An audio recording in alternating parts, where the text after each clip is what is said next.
Darlings, I'm so glad you're here. Let's start. Well, hello, everyone. It's Julie Halston on Virtual Halston, episode 20. Bibi Winans is here. The legend, the voice, the actor, the producer. It's huge. Jim and I are very, very excited about this. But before we bring on Bibi Winans, I just want to tell you a little bit about what's going on. I am leaving this weekend to do a movie. Yes, Charles Bush has written a new screenplay, and I, along with Charles Bush, Margaret Cho, Andre DeShields, Doug Plout, Tim Daly, it's an incredible cast. We're all going to be upstate New York, near the Hudson River, somewhere. I don't know, we may end up in the river. We're going to be quarantined and in a bubble, and I don't really know how we're doing this, but we're making a movie.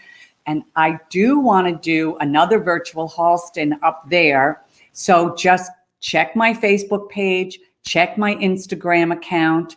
And I will, of course, be talking to Stephen Mosier from Broadway World. I don't know if I'm going to be doing it on Friday at 5 p.m. It might be a Saturday. It might be a Tuesday. I'll keep everyone informed. But I just wanted to tell you that news. And it's a very funny movie. And we're excited about it. So, but keeping the home fires going is our own YouTube mogul, Jim Caruso. Let's bring him in. Jim. I love that I'm a mogul now. You're a mogul, darling. What makes, I don't know what that means. I'll take it. You have a network. Well, yes. Okay, I'll take it. Look, it's if you can't enjoy the little things, then I mean, honestly. Now, speaking of little things, yeah, you know, I have Wispies that are given to me for a year, and I couldn't be happier. Yes. I also have Julie Halston cookies that John Haber, and I love John Haber so much. You have yours, but mine cracked. I became a crackhead, unfortunately. Wait, no, but how about mine cracked? That's nice. Yeah, that's really pretty. This is what it should look like. That's what it should like. But mine, it's a little Halloweenish, isn't it? It's a little Halloween. But this is what I love, Jim. Not only did we have the Julie Halston cookie, but this is what I love. John Haber created a William Ivy Long cookie, and it really does look like William Ivy Long. It really does. Isn't that fantastic? Or Wally Cox. Do people know who Wally Cox is? I don't know. I do. Anyway, but either way, it's fantastic. Do you have your darling cup? It goes. That cookie goes very well with my Julie Halston, darling. Darling, I'm having salsa today. I'm having a nice coffee. October. Good for you. I'm very busy in October, and I don't need another glass of wine. I've had so much wine during the pandemic. I might as well have been bottled myself. So I'm taking a break and having nice salsa. So I'm very excited about that. Now, darling, something about your Christmas album. Oh, yes. It's funny. This is something that old pros in the music business would not probably get excited about. But the Christmas album that I did last year with Billy Stritch and Clea Blackhurst, it's called Christmas at Birdland, is on the preliminary list for a Grammy nomination. Now that means, essentially it means nothing, except your record label has put it up for submission. But to me, it's like we've won a Grammy. No, it's fantastic. And Dave Koz, we love Dave Koz. He did the dance with Bibi Winans. So we'll talk about that. That's right. Oh, that's a great recording too. Yes, it's amazing. And Donny Osmond is on it, who comes from another brilliant musical family. So that's just saying, there's a through line. And I got, by the way, a friend of mine, Heather Lee, who we're going to talk about in a second. She thinks we should submit ourselves, because I guess we can do it through our managers, for a digital Emmy for virtual Halston or the cast party? I'll take it. I'll take it. Yeah, I'll take it. Actually, if my cats submit me, I don't care. I'll let them submit. I know. We'll take any award. Any award you have, ladies and germs, we will accept it. We'll take it. Heather Lee, by the way, is not only my dear friend, she was in Gypsy with me on Broadway with Bernadette Peters. She was Tessitura. She's one of the producers of this fantastic event that's coming up. It's called Dancing for Democracy. I think Ruby has there we have it. Look at that. Dancing for that's a Squigs. That's a Squigs. Artwork. Yes. And, Laura Benanti, Annalie Ashford, Chris Gattelli, Nikki James, all the Broadway favorites are going to be a part of that. I think we might have a link to how you can, there it is, BroadwayForBiden.com. There you go. Thank you, Heather Lee, for telling us about that. It sounds amazing. I mean, that talent is incredible. And we're going to see incredible dancing, which I love, since I don't know how to do that. I'm on Broadway in musicals, can't sing or dance. What's that about? But they still cast me. I don't care. I'll take it. That's October 5th, by the way, for those of you who just didn't get the date. Jim, yes. Why do we do this? Why do we do this show? We do this to bring joy to the people. Absolutely. Listen. Now more than ever. Isn't that why? It is. We want to bring laughter and light into your life. And you know what? First of all, there's never a time that people shouldn't have laughter and light in their life, but particularly now when people are really struggling and really suffering and there's sickness and darkness and division.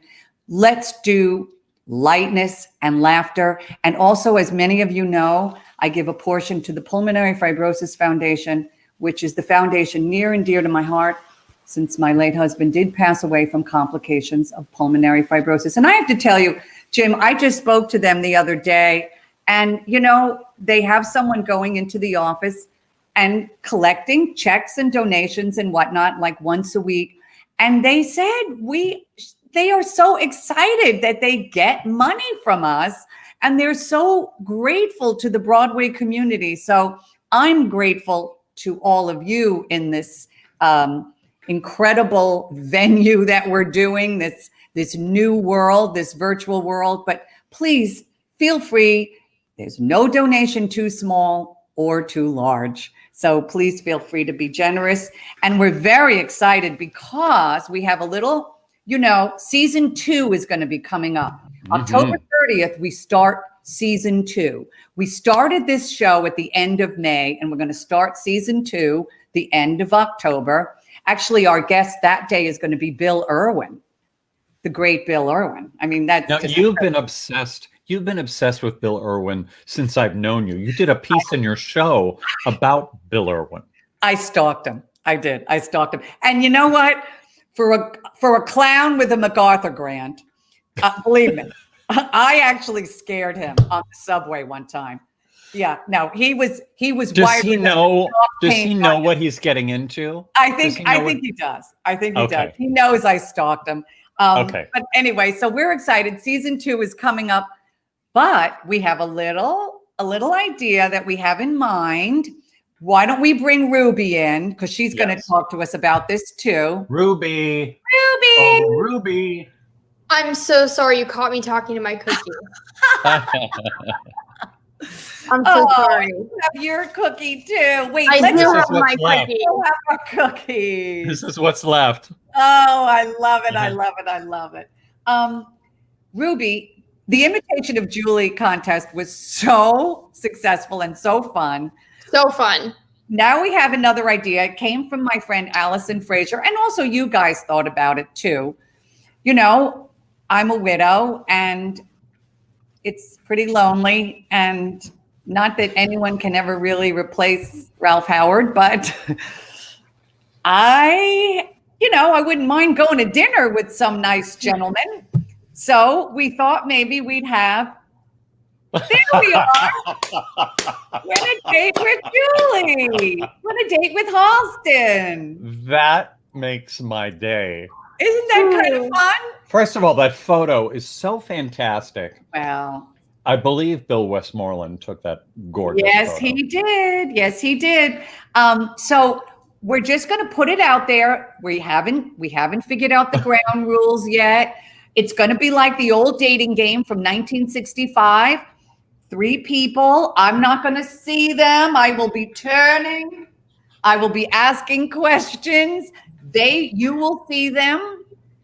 And of course, I don't know. They might be serial killers. I don't know. We're going to have to. That'll be fun. Well, That's all part of the fun, killer. Julie. yes. It's like, wait, Julie, Ted are Bundy's there any cousin? ground rules? Do you have ground rules for who you will or will not go to dinner with? Well, I mean, my first choice, and I know it's a little old-fashioned, but I still like a cis male. I'm a straight woman.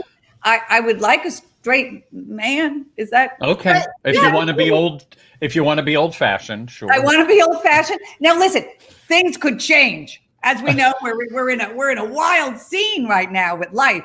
But right now, I am still a straight woman, and I'm looking for a straight male who's alive. So that's it. Kind of it. I'll just throw it out there. I think they should be able to make a mean quiche, whoever they are. Okay. Or at least pay for a mean. Pay for a mean quiche. There you go. You know what, At a better lovely go- restaurant. Better yet, Julie, I'll just take you on a date and make you a quiche. This Let's skip is the the game. thing.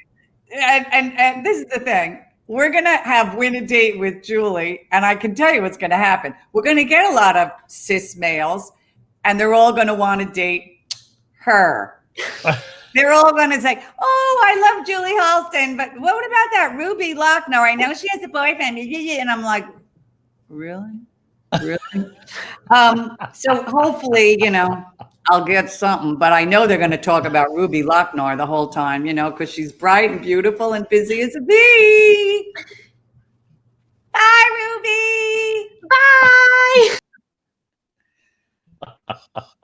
Jim, that's going to happen. I know. They're just going to say, oh, yeah, we love Julie Halston, but what about that tech director? You're right. Or dead. it's Dead. or Dead. or it's going to be a huge fan of yours who wants to do your hair and makeup, And which then is not a bad idea. Yeah. Actually, that's actually my idea of a good date. It's kind of a good idea for a date. It's like, we'll bring in some takeout, and you can wear. I've dated a few serial killers. Stephen Matthews. Okay, well, that's a little scary. Oh, my Clive, friend too. Sheesh. Steven. Oh, Christopher Radko. Oh, my goodness.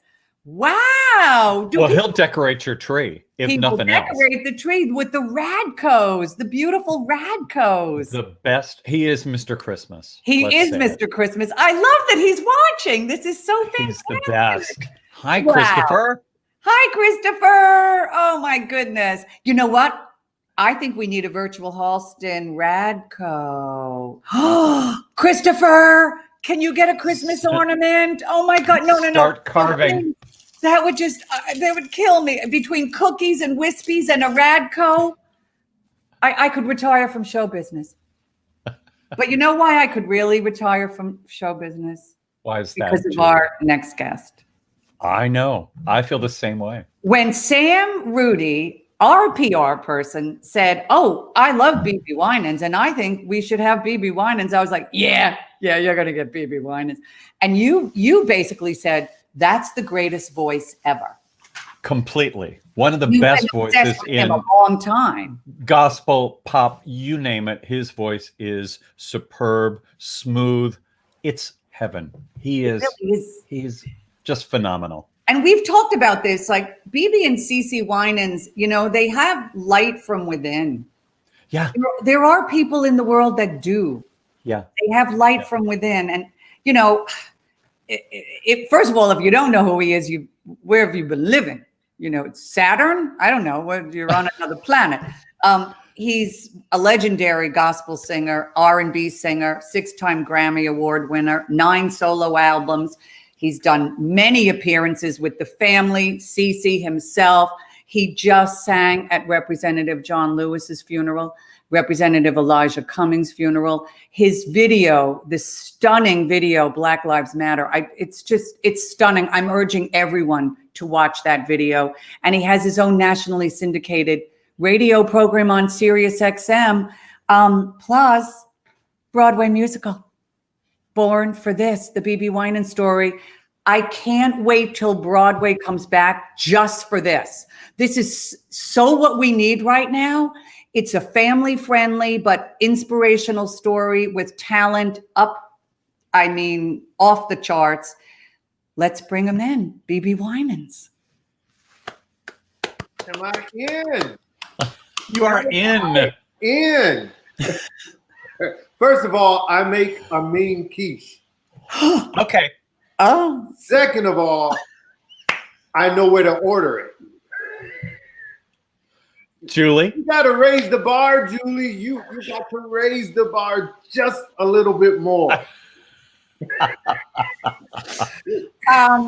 Okay, I'm all right. Good night, everybody. Curtain.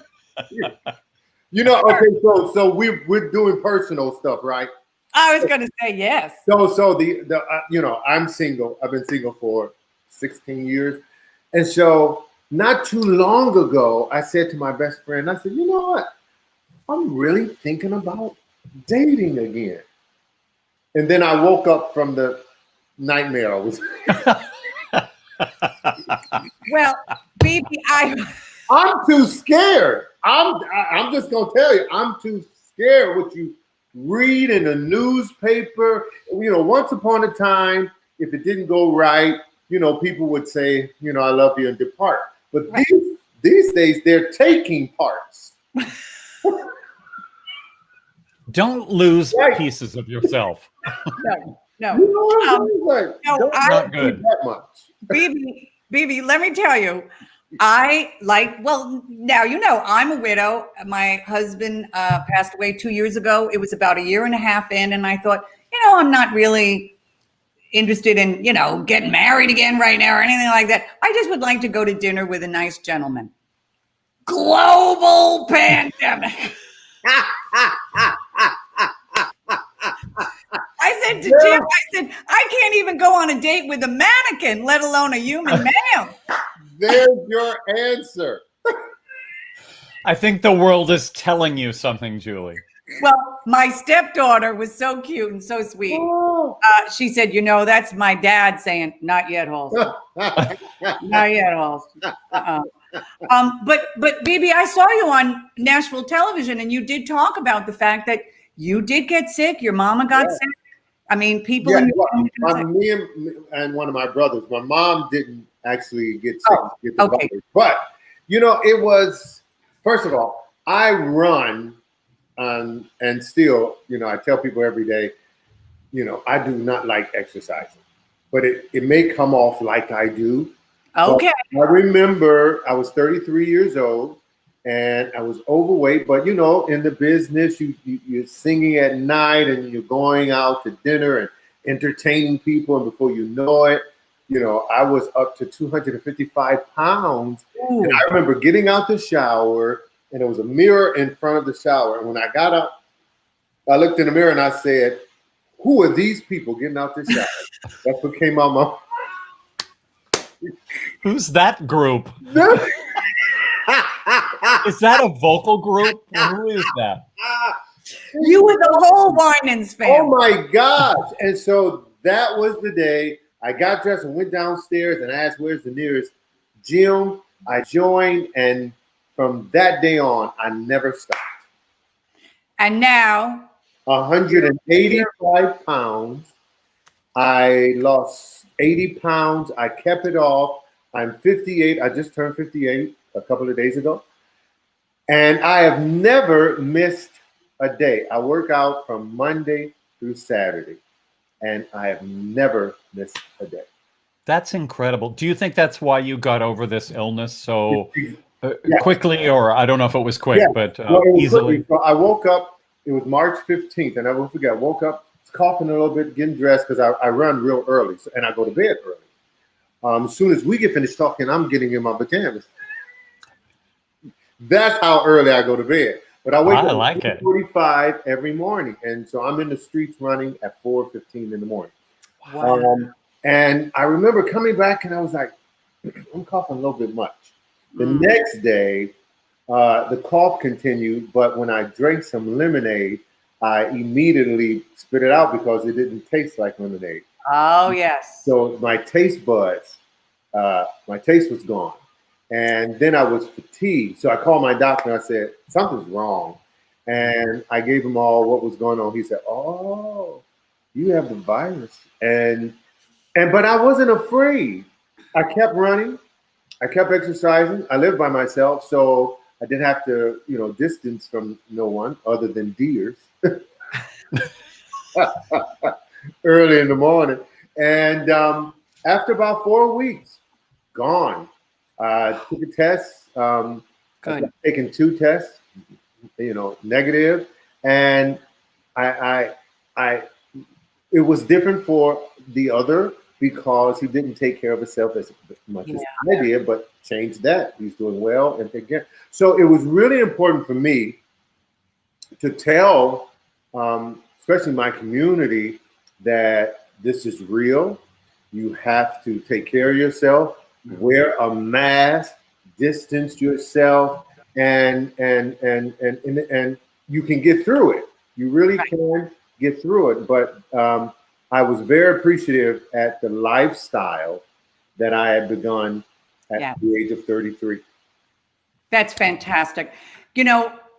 Just doing some research on you, your life is so transformative.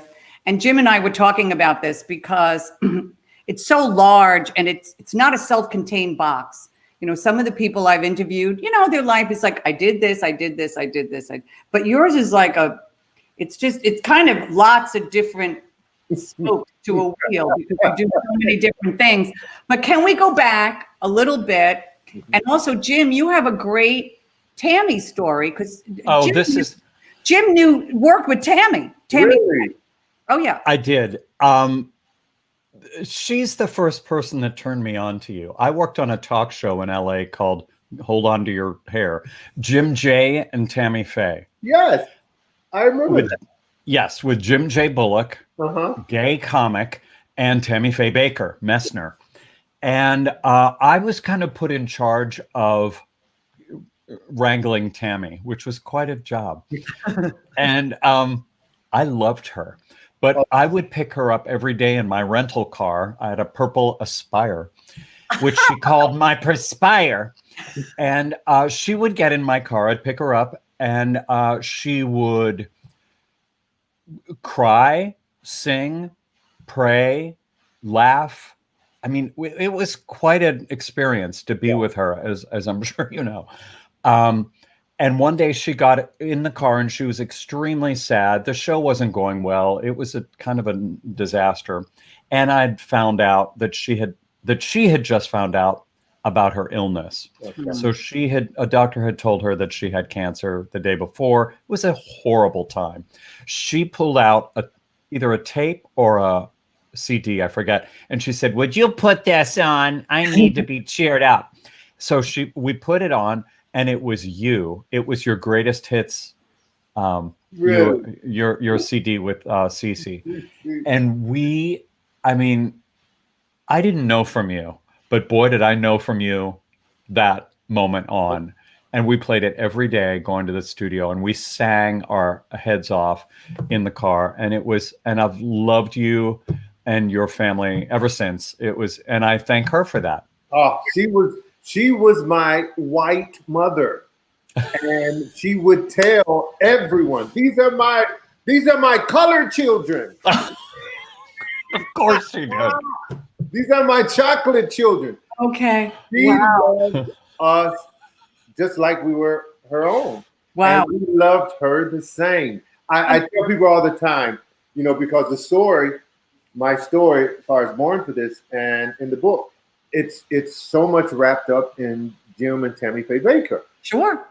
And she and he as well were the most incredible giving people that you would ever meet in life. she had a heart of gold. She really did. And so while we were doing writing the musical, the book, I had in there that Tammy said when we were leaving, it was very hard for us to leave. We had made up our minds we were leaving the show, and we were going over their house for dinner. And me and my sister, and we were so nervous because we knew Tammy was going to cry, but Tammy was going to cry real hard.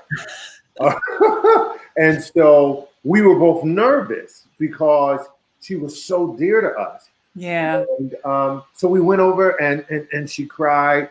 And then she said, and both her and Jim said, listen, we don't want you to leave, but you guys are stars and you're going to soar like eagles. And we're sitting there saying, oh, that's nice. And she said, no, you're going to. We hate to see you leave. You're going to. So when me and my sister were nominated and presented, and we were going to receive the star on the Hollywood Walk of Fame, the first call I made was to Jim. Sure. And I told him, I said, you and Tammy had passed already, said that we were going to be stars. And Jim, they're giving us a star on Hollywood Walk of Fame. He said, I told you. We told you then. And I said, and you got to be here. And Good. He didn't want to come because he was so hesitant, but he came. And but the most wonderful people and like you were saying, Julie, I love introduction. That's my favorite word, is introduction. I never get tired of meeting people. I love people, which can be your downfall sometimes, but Yeah. I absolutely love people. So I have friendships that go from here to there. And when we learn to celebrate each other, it brings a fullness to your life that material things can't. One of the things I loved so much when I was doing research on you, and you talked about this in one of the interviews, and Jim and I talk about this a lot because particularly Jim's show and this show as well, we love witnessing young talent. Yeah. Up and coming, rising talent. But one of the things you talked about was the process. And I think your parents really talked about you can't be regional until you're local. First, you got to be local. Then you got to be national. Yes. Yes. It's a process. And that you really learned how to perform in a step-by-step manner. Exactly. And you have to go through the steps, the process. We find that so heartening to know that people still have that kind of way of thinking because it is the best way to go. It's the best way to go. I'll say it. And again, it's not a name dropping thing, but I have been so blessed to meet so many great people who have spoken things into my life, into my spirit. And one of those people, just in what you're saying, it came online, and that was Maya Angelou. Oh. And she said to me one day, she said, BB, everybody's trying to get to the top. That distinctive voice. Everybody wants to go to the top. She said, but honey, enjoy the struggle. Yes. I sat there and I said, yeah. She said, yes. She said, because it's in the struggle you find out who you are. It's in the struggle you find out who people are. She said, but what's important is in the struggle you find out who God is. Enjoy the struggle. So when things, when it gets rough, like this pandemic, I've found I can enjoy the struggle. Why? What am I saying? Julie, I hadn't been home in Nashville, Tennessee in the last 10 years, maybe a month out of that 10 years. Wow. So I've been home for 6 months. I've enjoyed myself. I've introduced myself to me again. It's been fantastic. My neighbors, it's been so wonderful. So it's not that you want the struggle, but you learn how to enjoy life while you're in the struggle. I've learned so much about myself being alone since my husband's passed. Mm-hmm. And I learned I'm a lot stronger than I thought. And I needed to know that. Exactly. And I didn't know I didn't know. Yeah. But let me ask you this. You've had so many highlights in your life, your first Grammy or one of the things you talk about is you could listen to Gladys Knight every day. Oh, And I think we have a picture of you with the Gladys Knight. There she is. come on. Oh, Come on. she is. She's it. She's it. She's it. And my friends used to get so mad at me, but they after a while they just accepted the fact that she was it. Now I enjoy other singers. Whitney would get. She wasn't mad because she liked Gladys too, but she would just say, "Oh, you won't hear nobody but Gladys." And I would say, "That's right." You know, Aretha, all of them. They knew I enjoy you, but Gladys. So recently, somebody, again, I go to bed early. And so recently, Gladys and Patty did this versus thing, right? Was that unbelievable? Jim, I didn't see it. Oh, Jim is still talking about it. And you know, I will never get over that. I'll You know never why get I over didn't- that night. You know why I didn't see it? Because there's no need. Well,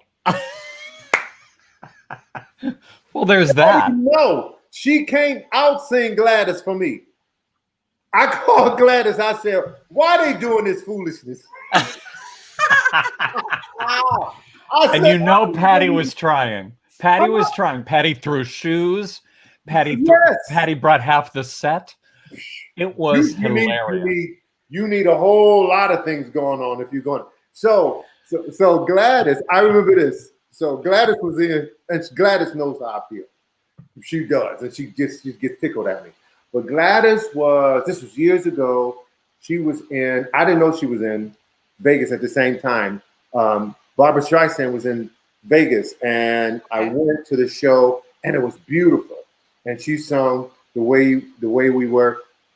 We were leaving on our way back to Los Angeles, and I saw a sign that said Gladys Knight. I was like, "Ho, ho, pull over. And we went to the show, and she was still on and everything, and she found out I was there. But when she sung The Way We Were, I was like, somebody get a message to Barb and tell her don't sing that no more. Oh, can you? I want to be there for that. Oh, it was incredible. She is. I'm so glad BB Winan said it because I feel the exact same way. And what about the way Gladys, her voice has aged? Not at all. 78 years old. And Same she sounds keys. better now than she sounded in her 20s and 30s. And No, see, she's a freak. That's a freak thing. But again, one of the things we talk about everything. So I was talking to Gladys because, in this business, people do smoke, people do drink and different other things. And so Gladys told me, she said, "BB, I used to smoke." I was like, "Gladys?" And she said, "I woke up one day and I heard a crack in my voice. And that was the last time." Wow. Good for her. Good for her. So, she took care of her instrument. Yes. And what I love, I think I saw a lot of my ability that I learned from her because, Gladys is not a soprano. Gladys does not do a lot of different things with her voice. She's here, but she can take you there with the emotion on how she tells the story, her tone. I mean, I was ready to take a midnight train to Georgia at the age of 4. Woo woo. Because I'd rather live in his world than live without him in mine. What? Can the only other person other than I love that that Jim and I are calling her Gladys as if we know her. We're very close. Yeah, very close. But actually, someone I am very close to, the only other person I know who has that kind of great, at her age, the same voice is Darlene Love. Oh, Yes. Darlene Love. Yes. I just was yakking with her, and she can do it too. She has taken care of herself so beautifully, and she still sounds the same. Still sounds the same. Every night when I was in Hairspray with Darlene, and she sang "I Know Where I've Been." Every night I watched from the wings before I had to go on. I cried every night for 2 years while she sang, and then I would have to quickly get the tears ready and then go on stage because I couldn't go on stage like that. But she just killed it. So with me, we got, and I'll leave Gladys alone because we can talk about Gladys all night long. but one of the things that I'm a very calm. I get that's from my mother. I'm an even keel, calm person. But when I go to a Gladys Knight concert, and Gladys knows, I tell the people before the concert starts, who is sitting next to me, I look at them, I say, let me apologize. I said, let me apologize because this is going to be terrible for you. Okay, this is so fantastic. Because the moment she comes out, everybody's clapping, but she'll say, you know what, I'm going to go down memory lane. I'm saying, go down memory lane, girl. Take your time. Neither one of us. It's just like, and she knows it's.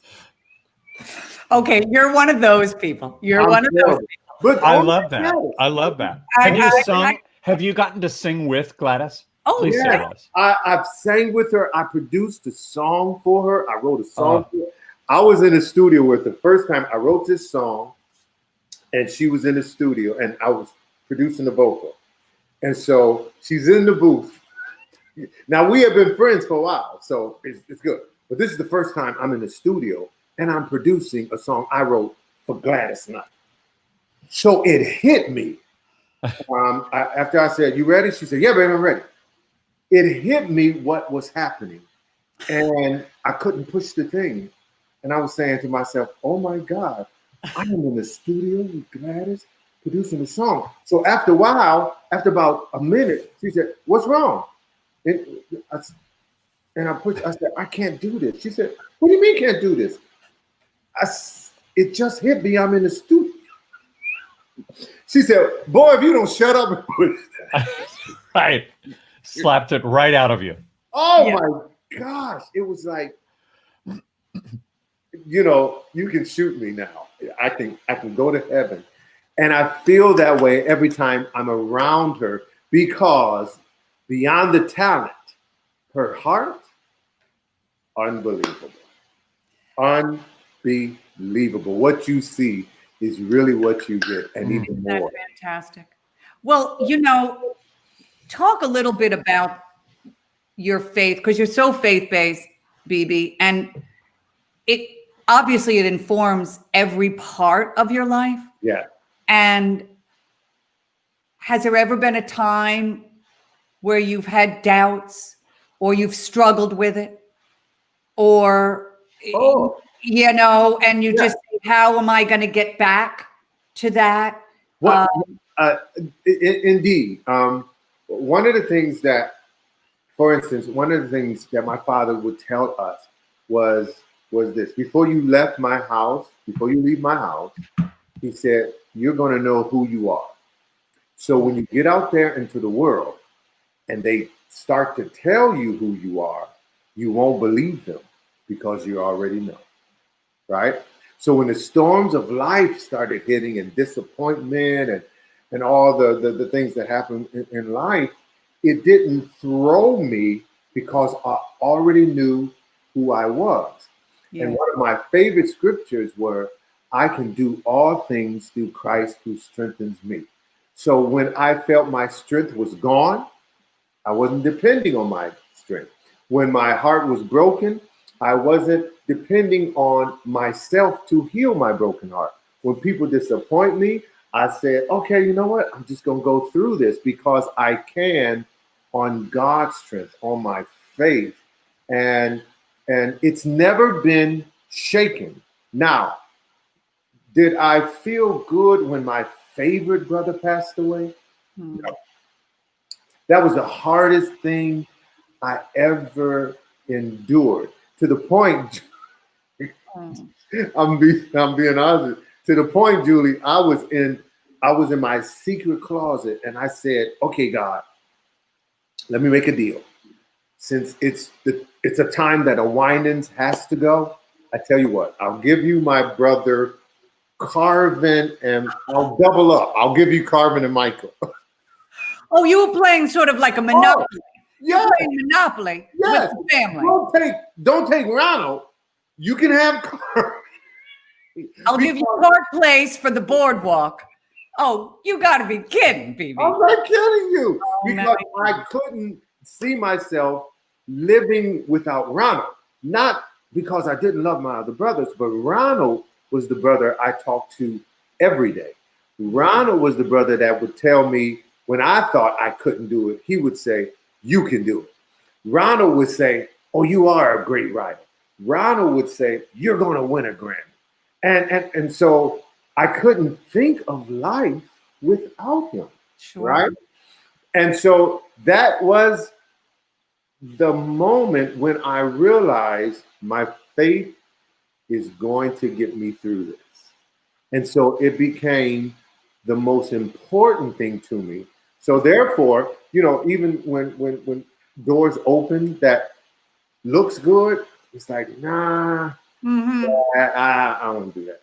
Yeah. Well, also, it's very difficult, first of all, because you loved him so much, but also Ron was what, 48 years old? He was a young man. Yes. He was a young man. And that's very, very difficult too, as well. Mm-hmm. And I absolutely understand. And it's sort of nice when you have faith, you have stronger shoulders. Do you know what I mean? You have stronger shoulders. Yeah. And one of the important things I did, which sometimes is frowned upon, was a friend of mine told me, go see a grief counselor. And I went to see this grief counselor, right? And she said something to me that I have taken those words and I've given them to people who have gone through the same thing I've experienced that time, right? And that was very simple. She said she lived in West Africa, and she said we get it wrong here. We think you have to say something incredible to lift these people that are going through it. And she said that's not what they did in West Africa. Someone lose a son, the whole community would come and just sit there. They wouldn't say a word. And then if she laughed, they laughed. If she cried, she cried. They didn't say a word. So she went on to say, all of us have a number on our heads. She said, your brother's number was 48. And what your number is, we don't know. She said, but it's easier for us to get our arms around higher numbers. So even though you love this person, if they pass away at 97, it's easier to get your arm around. But lower numbers, it's hard to get your arm around a 19-year-old, yes. a 40-year-old, a 50. Yes. No. So, and which is so true. And then she said, but that was his number. She said, and by listening to you and understanding how much you loved him, he wouldn't want you to waste a day of your number because it won't add to his. Perfectly said. Oh, Perfectly said. perfectly said. Perfectly said. Let me just remind people why we're doing this. I hope you're enjoying this show. This is so fantastic talking to you, BB. And again, a portion of this does go to the Pulmonary Fibrosis Foundation. There it is. Please feel free to tip us. And anything, $3, $30, $300, whatever it is, whatever you can afford. $300,000. Well, and $300,000. I tell you again, my faith. It says you have not because you ask not. To be bold, ask for 100. Ask for, because there's people out there who have it, and all they need to be is ask. Well, BB Winans just said, so let's see $100 tips. Thank you. Let's see $100,000 tip. Let's see $100,000. Now, talking about being bold, Yes. being transformative, You've also acted. You did The Manchurian Candidate in 2004. You acted, and then you did what? You in 2008. You were in another movie. Oh, I'm Broken Bridges. Yeah, there you go. What's it like to be an actor and not? You have to understand my family. My family had full of sarcasm. So, you know, when people write something about us that it really doesn't hurt, because Right. if you was raised in my family, you already been through the hurt. So when I did the movie, trust me, this was not in my plans. I was at a birthday party, Julie, for my Angelou, and this man was sitting on the other side, and he looked at me and said, "Hi," and told me his name. I said, "Hi, my name is, BB." And he, next time I turned around, he was looking at me like this, and I was like, "What are you doing?" He said, "You're going to be in my next movie." I said, "Oh, you do movies?" I said, "Okay. What are you doing in your movie?" He said, "You're going to be FBI agent." That was like in April. Then I get a call in June. I'm in Los Angeles going to a meeting for music, and these people call saying this man is trying to get in touch with me. And I'm looking at a variety magazine, and then I see the name of this movie, Manchurian Candidate. And a friend of mine, I said, "This is the movie that this man is trying to get me in." And he turns the page. He said, "BB, who did you say the director, the person?" I said, "His name was Jonathan something." He said, "Jonathan Demme?" I said, "Yeah, that was his name." Jonathan Demme. I worked with Jonathan Demme doing Silence of the Lambs, but except I was cut out. Philadelphia. But you were not cut out. I saw your scene. I know, but I'm Jewish. So I went, then that's when I became nervous. I said, "This is crazy." So I went to see him because he wanted to meet with me in New York with this cinema photographer. And so I went to this office, and I'm just saying, this is crazy. So we're going to this meeting, and I tell John, I said, "Jonathan, can we talk first?" He said, "Sure." And so we go into this room, and I shut the door. As soon as I shut the door, I looked at him. I said, "What am I doing here?" He said, "You're going to make a movie." I said, "And for what?" My voice went up and everything. He said, "Oh, you're nervous." I said, "Yes, I'm nervous. This is crazy." And so, I was in 2 or 3 scenes. So we were having a table reading. Now, Denzel Washington had been a great friend of mine for years. His directorial debut was one of my videos, In Harm's Way. So, but I was still nervous because I was going to do this with Denzel, and I know the kind of actor he is. Yeah. So we go into this room for the table reading, and it's a whole lot of chairs. And I'm like, it's only 6 of us in this scene. And in walks Meryl Streep. And I'm looking around saying, "Oh, ain't no way. Ain't no way I'm reading nothing. Are you kidding?" The room got so cold. I was freezing. I'm just being honest with you, Jude. And then Jonathan says, "Okay, so we're going to get started." I mean, the room is full. And I'm just saying, "Jesus, you got to help me." And I didn't have those many lines. And so he said, "Anybody want to say anything? Let's get started." And Meryl Streep said, "Yes, if you would for me, could everyone take their name and turn it around? I love looking at everyone when they're reading." I said, "She's going to look at me. I got to get out of here." But BB, I saw those scenes. I watched them. You're fantastic. You didn't have any problem. You understood instinctively how to work for the camera. And so many people, particularly the kind of performance that you're used to, which is live, Mm-hmm. and bigger venues, you were so perfect for the camera. It was an experience I never will forget. And then at the end of our filming, Jonathan looked at me and said, "You ought to take this serious. You got the chops." And I laughed. He said, "Why are you laughing?" I said, "Because after the video I did, Denzel said the same thing to me." And he said, "Well, why wouldn't you listen?" I said, "Because it was Denzel." We just got a comment from one of our regular viewers, Charles Sperling. He said, BB Winans is as eloquent here. There it is, without music as he is with it. Isn't that beautiful? Isn't that fantastic? Thank you, Charles Sperling. He's a big virtual Halston person. Can I ask you, because it's so stunning, and I'm urging everyone to see the video, the Black Lives Matter video. How did that all come about? It's so beautiful. The music is gorgeous. It's beautifully done. Thank you. How did this all come about? When did you decide, I have to do this? I'm going to do it right now. It was 2015. 2015 when the death of Freddie Gray. And I remember like it was yesterday.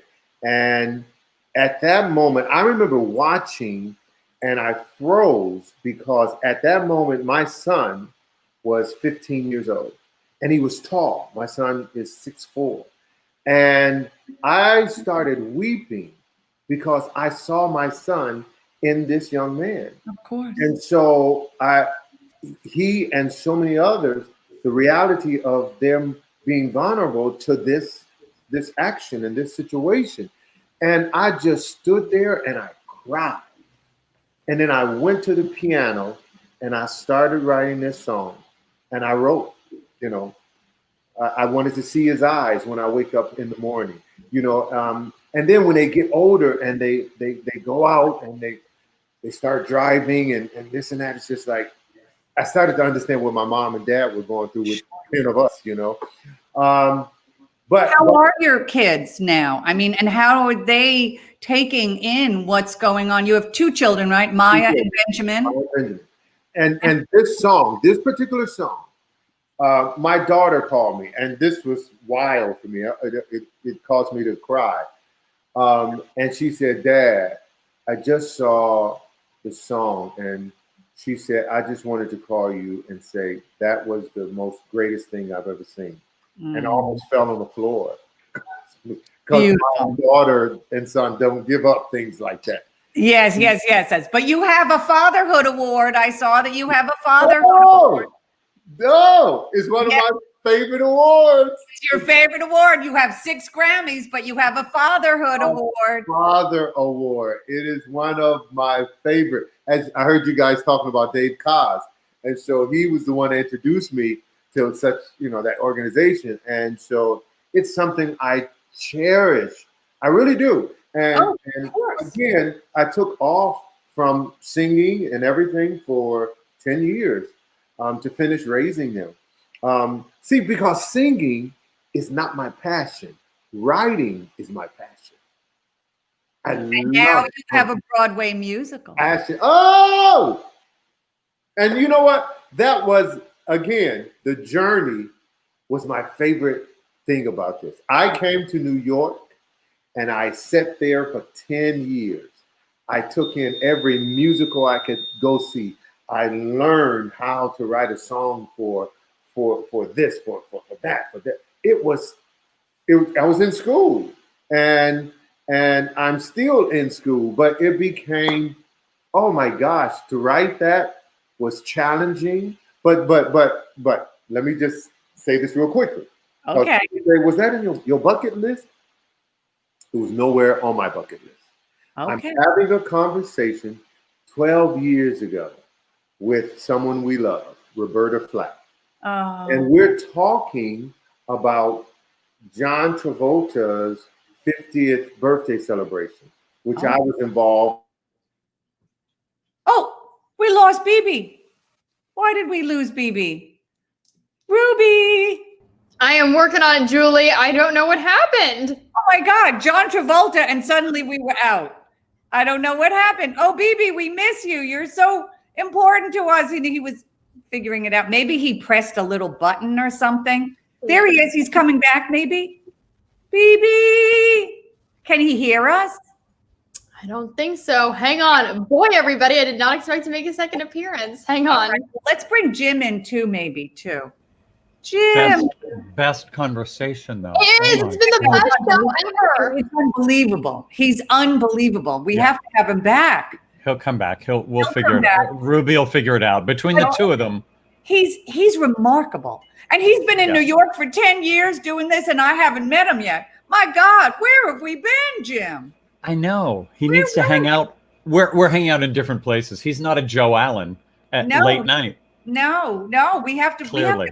we have to get him back to New York and have him come to Joe Allen. But we'll get him back. Let's see. Can we and meanwhile, in the meantime, everyone, I hope you're enjoying this incredible conversation. Please feel free to tip us. We want to continue this show. We're going to start season 2, October 30th. There we have it. It's www.paypal.me/Julie Halston. I've actually never said that via PayPal, or Julie-Halston via Venmo.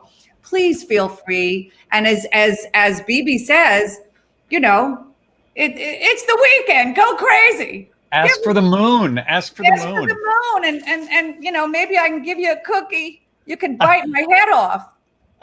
You can bite my head off. Thank you, John. Finally. Yeah, Finally. Oh, wait. Yes. Are we I think hearing can something? hear him. Hang on. Yes. Hang on, Julie. Okay. Everybody stay tuned. Stay tuned. There he is. Yay! Did you move to a new place? No, well, I moved to a new place because it just went out on me. Boom. Boom. So, all right, let's turn it on. John Travolta. Yes. Yes. So we're talking about the show, how it's going, and what I wanted her to sing, and all of a sudden, in the middle of us talking, she says, "BB," she said, "you got to get to it. You got to write the musical, baby, about you and your sister and your family. It's a musical first, and then it's going to be a television show, and it's going to be a movie, and such and such. Get you know, that's what you got to do right now." And I'm looking at the phone, and I'm saying, what is going on here? And then she stopped and went right back into the conversation we were having. I chills went through me. I hung up the phone and I looked at the phone and I said, "Oh, she didn't take her medication. Something has gone wrong." And 3 days later, I was in Montreal, Canada. I walk into my hotel room. I had my laptop. And it was like a faucet came on. And I sat at my desk and I started writing for 3 or 4 hours, which was the first draft of what's now Born for This. I cannot wait till Broadway comes back for many, many reasons. Yes.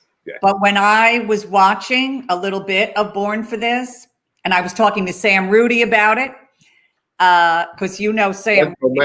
He's one of the most lovely men. I've known Sam for like 30 years. I said, "Oh, it's the perfect musical. It's family friendly. It's inspirational. The talent bar has to be very high. So we're going to see talent that we're not going to be able to see anywhere else, really. The story is compelling.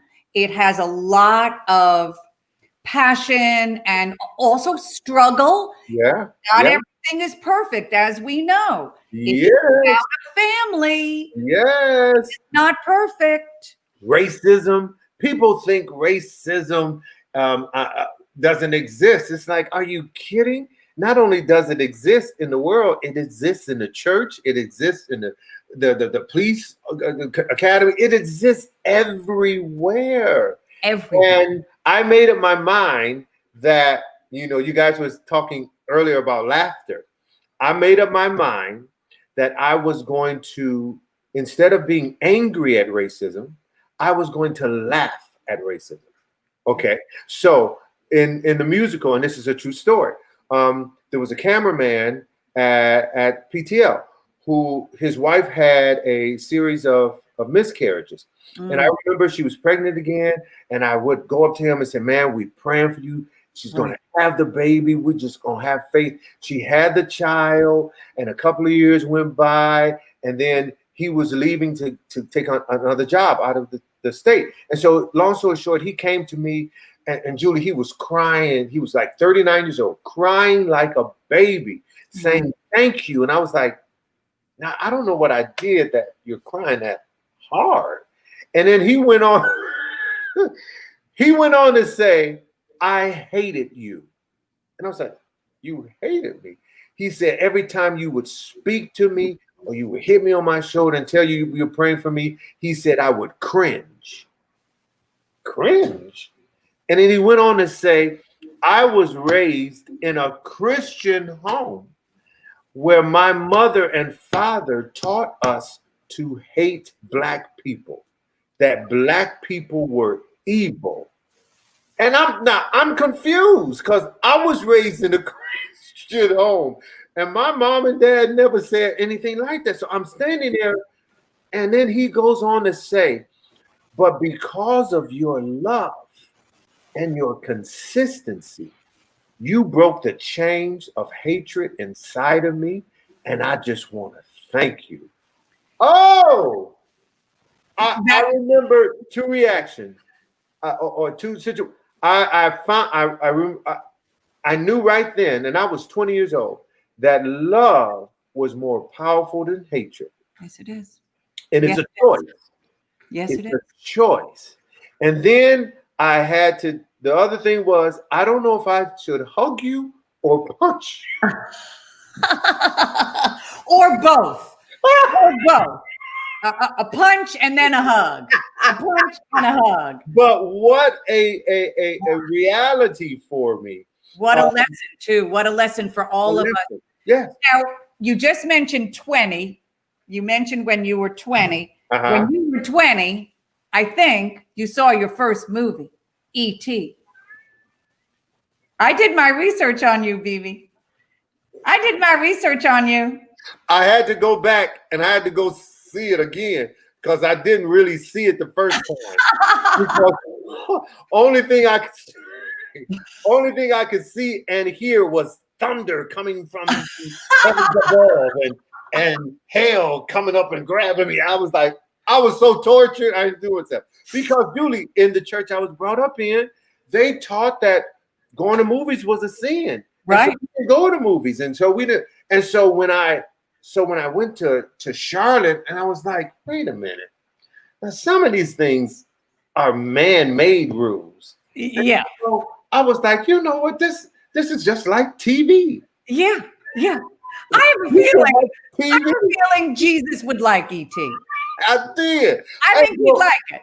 I remember that I came home, me and my sister had an apartment and she could see it all over me. And she said, what's wrong? And I said, you ain't gonna believe this. And she said, oh, what you, she would get nervous. So what you do? I said, I went to the movies. Oh my goodness. But that was the first one. And then I was set free. There you were set free. I understand. Now, another thing I heard you say is that you wish you could speak 5 languages. Oh. What languages would they be that you would love to speak? Well, now I know just a couple of words because I have this wonderful group that I met and they just left and went back to Seoul. So I would love to be able to speak Korean. Oh. So I just know, Anyo and just a couple of things, But Korean, my first language that I absolutely love and jealous is Spanish. Okay. I love Spanish. I love Spanish. And but Spanish, Korean, South African. Oh. Well, you know what? There's time. And that's what I keep telling myself. But see, this is me. I buy all these things, these language things, and then I sit there and then I learn a word or two. You need people, and I do have great friends who, of other cultures and other races that I call, but I don't talk to them every day. And then they laugh at me. Right. When I put a sentence together, they go to laughing and they say, Bibi, stop. Well, I'm still trying to master English. It's very sad. Oh yeah, that one too. Yeah, right. Is there something about you that's very surprising that people would never know about you? I know you love to sleep. Yes. You love to sleep. Love to You get up early, you go to bed early. We've learned that about you. Is there anything else? And I think people are surprised, those who know me, that I'm not passionate. I'm not a passionate singer. That okay. I would choose writing.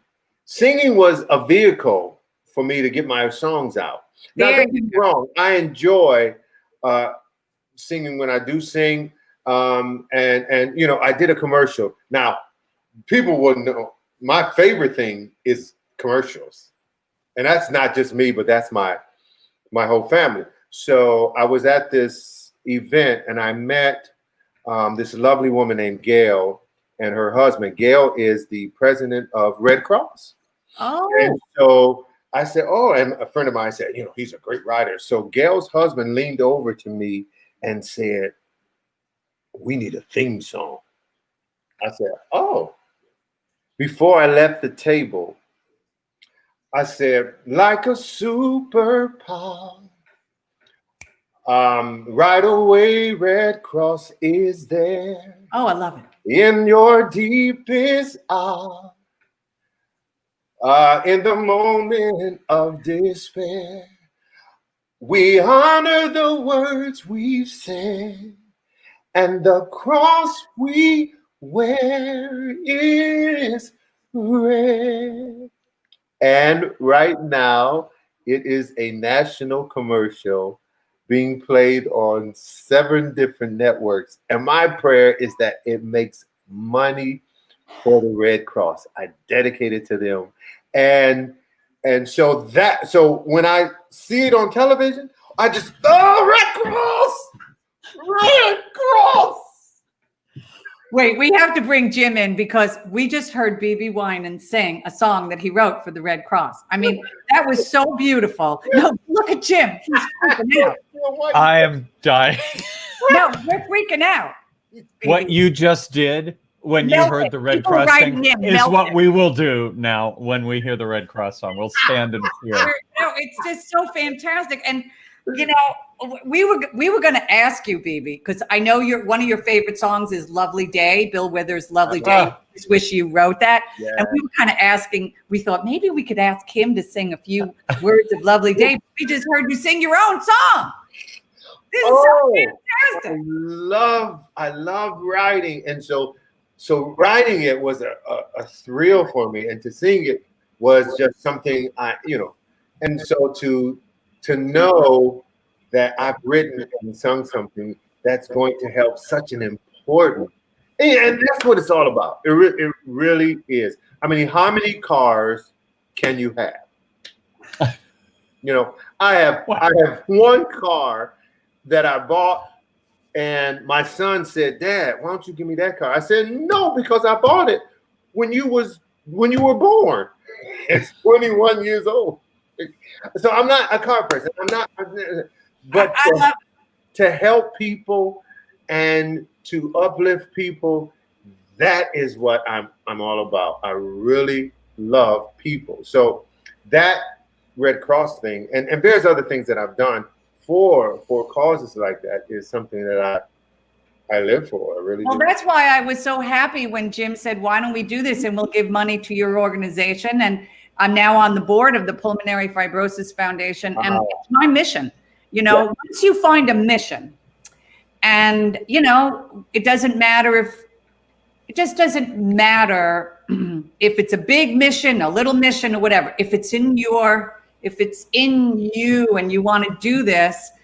And what's happening now is we're really raising so much awareness to the Pulmonary Fibrosis Foundation because so many people who are having COVID-19 are actually experiencing fibrosis. So it's actually becoming a national conversation. So I feel the same way, BB. It's, we're not going to give to others. What are you going to do? Just sit in your house and what? And what? Just watch Netflix forever? Really? I've seen The Last Dance twice.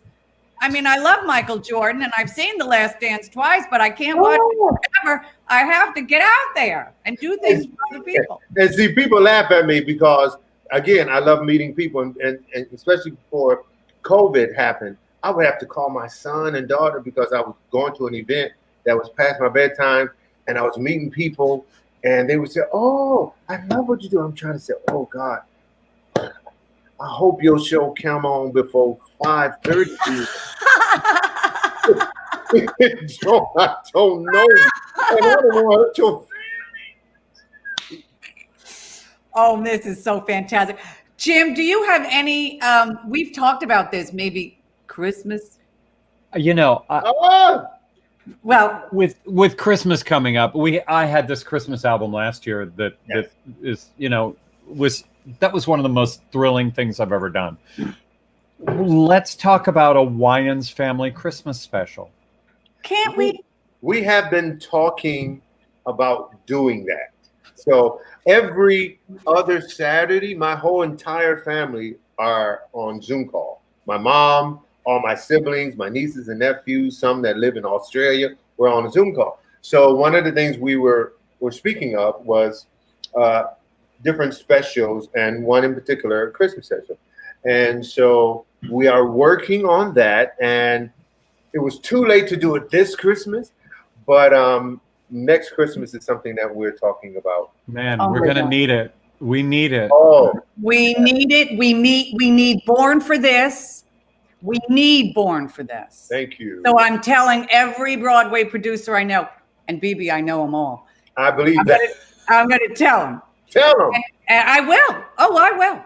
We need Born for this, and we need a Christmas special, Winans family. So my Christmas prayer, I did that with Rob Thomas. And Oh, wow. I wrote that when I went, again, this is beyond the Lori tricking me to go to sing for the truth. I went again and I sang for the truth. And I just remember saying to myself, oh, you know, some of these people that I'm meeting are going to give the ultimate sacrifice. And so I came home and I wrote the song, My Christmas Prayer. And it says, I pray for peace, blessings and honor, heaven, right, earth's despair. This is my Christmas prayer. I pray that love will rule and reign, and I pray that time will rid the pain of this world as we learn to trust and care. This is my Christmas prayer. I really don't think we need to say anything else. This was it. Okay. This is it. It's Everyone, my prayer. this is it. I don't know what to say except Well, we can't follow that. We can't follow that. Please check my Facebook page and my Instagram page to find out what's going on next week, because we're just freaking out about the fact that we just I've enjoyed myself, and one of the things, my prayer is every day is, God, give me compassion that is missing in this world. I want compassion for every human being that I know, every human being that I don't know. And so that's my Christmas prayer, that we would love, share, and care for each other. Because when we do that, we can tackle anything. and we can change the world. Yes. Thank you so much. Thank We are you. so honored. This was so much fun. It was. I'm going to have to call Sam, because Sam was so, he didn't give me much information. He said, you're just going to go on, and my friend, you're going to love her. She's one of the loveliest. And Jim and just do it. And I was like, okay, Sam, just tell me when. Okay, Sam. I hope you're not drinking, Sam. Oh, I have enjoyed myself. And so just tell me that you will invite me back again at some point. Done. TikTok. And if you are in New York, let us know.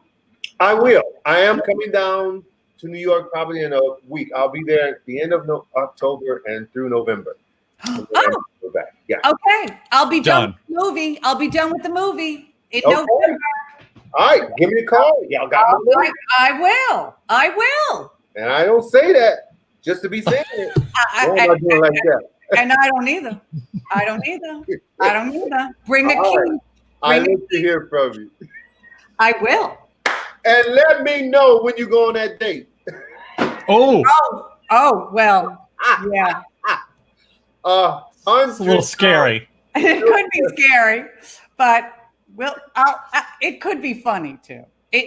Listen, you never know. You never know. Life is very inspirational and very surprising. You never know. I agree. All right. Thank you, BB Winans. Thank you, Jim Caruso. Thank you, Ruby Lochnar.